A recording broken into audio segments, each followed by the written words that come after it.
In the village of Zimbala, Kwam was renowned as the most skilled hunter, a man revered by all. Tall and strong, he bore scars from battles with wild beasts that roamed the forest at night. Children gathered around his hut every evening, listening in awe as he recounted his thrilling hunts. His tales were woven with bravery, hardship, and close calls that seemed to border on the supernatural. The villagers had endless trust in Quain. His prowess provided them not only with food, but also a sense of safety. He was their protector, their hero. But Quam harbored a secret, a terrible looming secret that he had buried deep within him since his youth. He lived alone, refusing to marry or have a family. When villagers questioned him, he would merely smile and say, "The forest is my only wife and hunting my only child." Yet late at night, Quain would lock himself in his hut, breathing heavily, consumed by a dread that gnawed at his insides.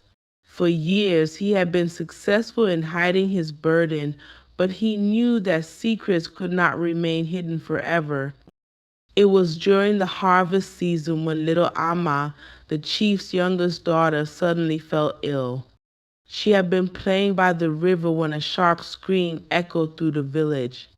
When her mother found her, Amma was clutching her arm, teeth clenched in pain. A peculiar bite mark marked her skin, two punctured wounds, crimson red and pulsating. The villagers gathered around her, horrified. Some whispered about venomous snakes. Others feared a curse had befallen the village. Quam was called immediately. He examined the wound with a furrowed brow, his hand shaking slightly as he traced the bite marks.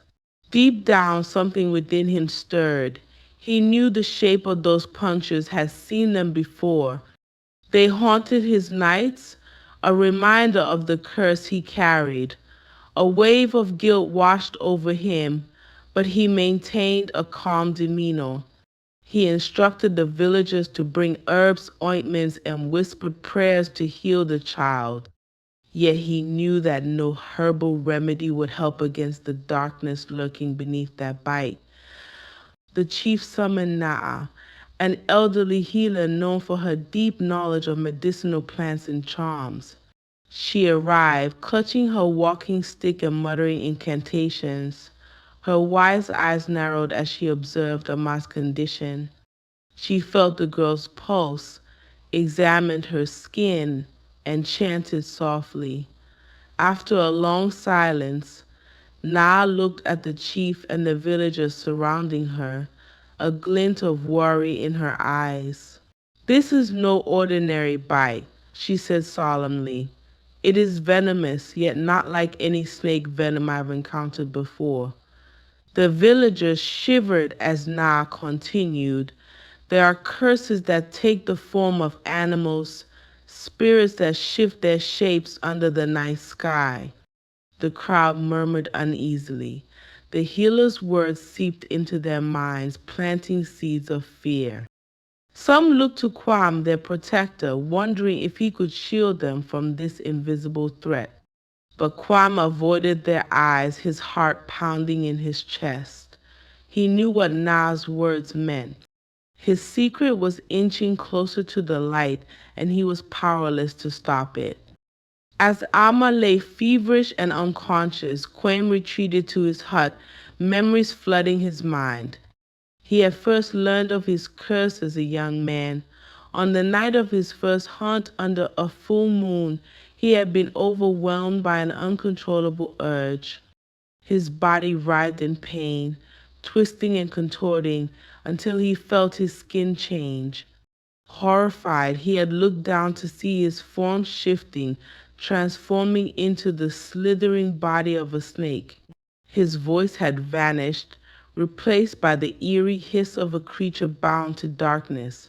He spent years hiding this side of him, retreating far from the village during every full moon, ensuring that no one would witness his transformation.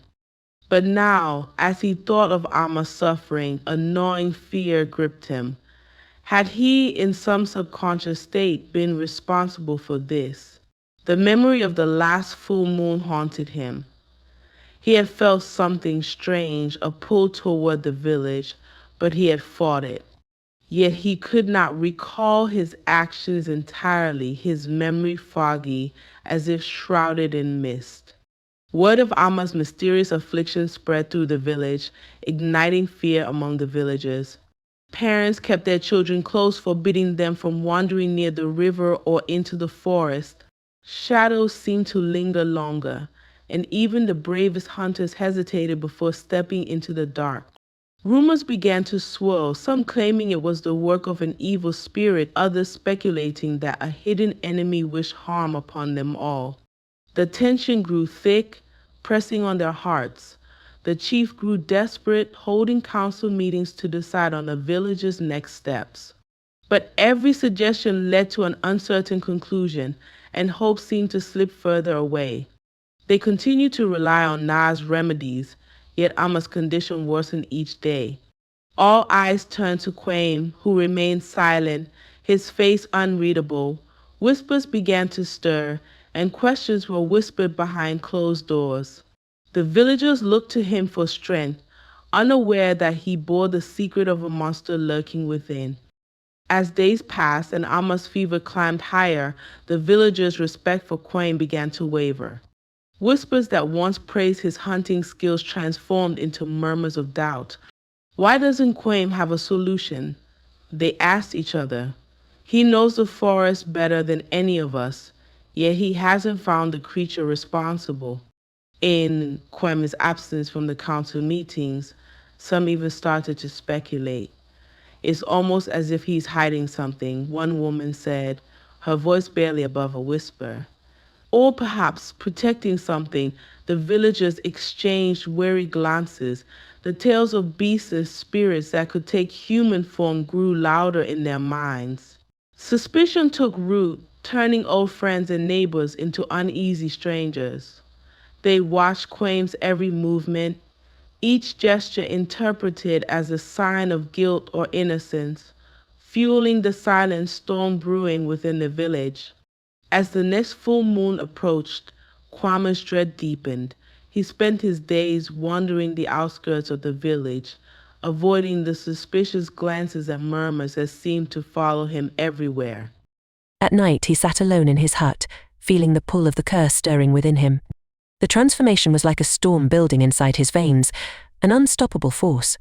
He clutched his chest, hoping that by sheer will he could control it. Yet, as night crept closer, he knew he couldn't stay in the village. Not if he wanted to keep them safe.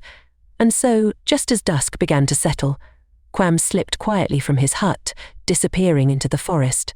He moved deeper and deeper into the trees, the darkness welcoming him like an old friend. His mind raced with memories of past transformations, the weight of his secret threatening to crush him. He didn't know if he would return from the forest the same, or if the monster within him would finally break free. As the full moon rose high above the trees, Kwame's body began to betray him. He felt a fierce pain coursing through him, bones twisting, skin stretching.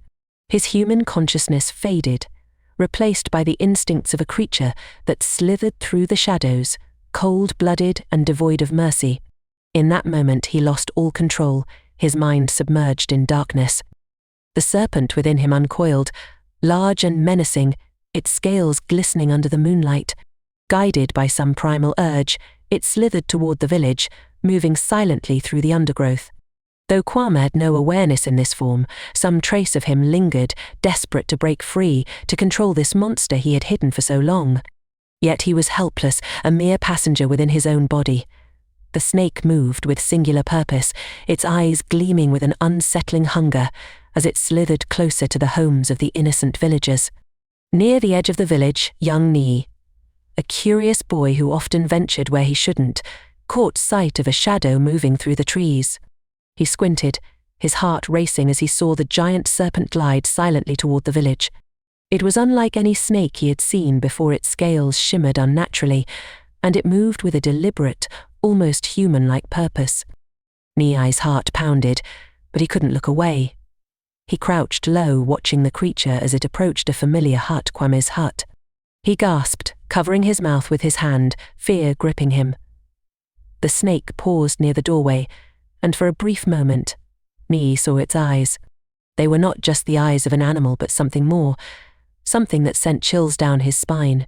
He knew he had to tell someone, but fear kept him rooted to the spot, unable to tear his gaze away.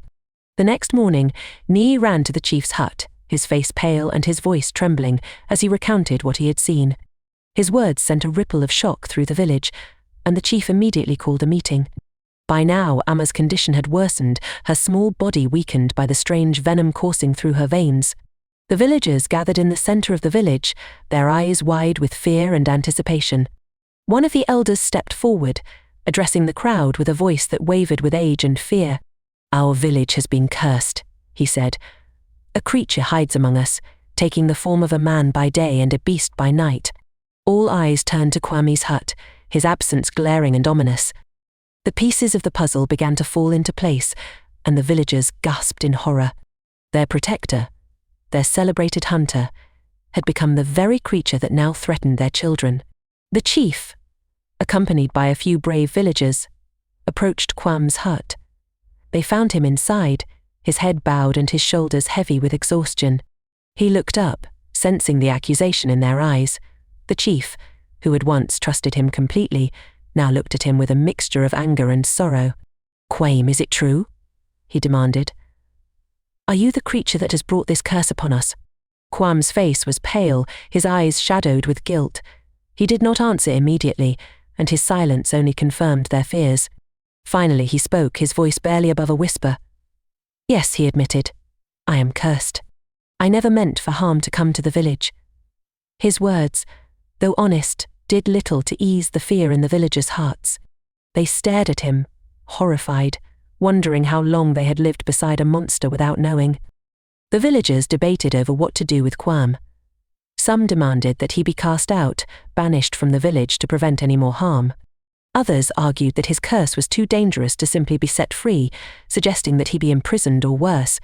The chief listened, torn between his loyalty to the man he had known for years and his duty to protect his people. In the end, he ordered Kwame to be bound and confined until they could find a solution. As Kwame was led away, he offered no resistance. He knew this day would come, he had known it ever since he first transformed all those years ago. Now, his secret lay bare before the villagers, and he could only accept their judgment. He closed his eyes, feeling the weight of his actions settle heavily on his shoulders, hoping that somehow he might find redemption for the pain he had brought upon his home. Naa visited Kwame, her gaze as piercing as it was sorrowful. She knew of old curses, and she understood that this was not entirely his fault. "There may be a way to break this curse," she told him, "but it is dangerous, and the chances of success are slim. You must confront the serpent within you." Kwame nodded, grasping onto the glimmer of hope her words provided. He was willing to face any danger if it meant freeing himself from the curse. Naa explained that during the next full moon, he would need to drink a special potion that would put him into a trance, allowing his spirit to confront the serpent. If he succeeded, the curse would be broken, but if he failed, he would remain a snake forever. Kwame swallowed, his determination growing. He had brought harm to his village, to the people he loved, and he knew he had to try, even if it meant sacrificing his own life. The news of Kwame's potential redemption spread through the village, bringing a fragile sense of hope. The villagers watched in tense silence as Naa prepared the ritual ingredients, gathering rare herbs, enchanted stones, and ancient talismans from her collection. She spent hours crushing roots and mixing oils, her hands moving with the precision and reverence of someone working with powers beyond human comprehension. Meanwhile, Kwame was confined to a small hut on the edge of the village, guarded by the bravest men. He sat quietly, mentally preparing himself for the ritual. He knew the trance would push him to his limits, forcing him to confront the darkest parts of his soul. The serpent within was not just a curse, it was a living embodiment of his fears, regrets, and buried anger. But Kwame's resolve was firm. For the sake of Amma and the village he had sworn to protect, he would face the monster within him. As the night of the full moon approached, The village gathered outside Kwame's hut, preparing to bear witness to his battle. There was a mix of emotions in their eyes: fear, curiosity, and a flickering hope that Kwame might be freed from his curse. The chief and the elders stood close to Na, seeking reassurance in her wisdom. The villagers whispered prayers, asking for protection and strength for Kwame as he embarked on his journey. Ama's mother, holding her still unconscious daughter, watched with tear-filled eyes. She had once looked at Kwame with admiration, but now fear and sorrow clouded her gaze. She prayed silently for her child's recovery, hoping that breaking Kwame's curse would rid the village of its darkness. The villagers clung to each other as they waited, every second stretching into eternity, their hearts heavy with anticipation. At dusk, Na entered Kwame's hut, carrying a bowl filled with the potion she had meticulously prepared. The liquid shimmered in the dim light, a mixture of deep purples and blues that seemed to pulse with an otherworldly glow. Kwame took the bowl in his trembling hands, steeling himself before drinking it in one swift gulp. The taste was bitter, earthy, and as it slid down his throat, a wave of dizziness washed over him.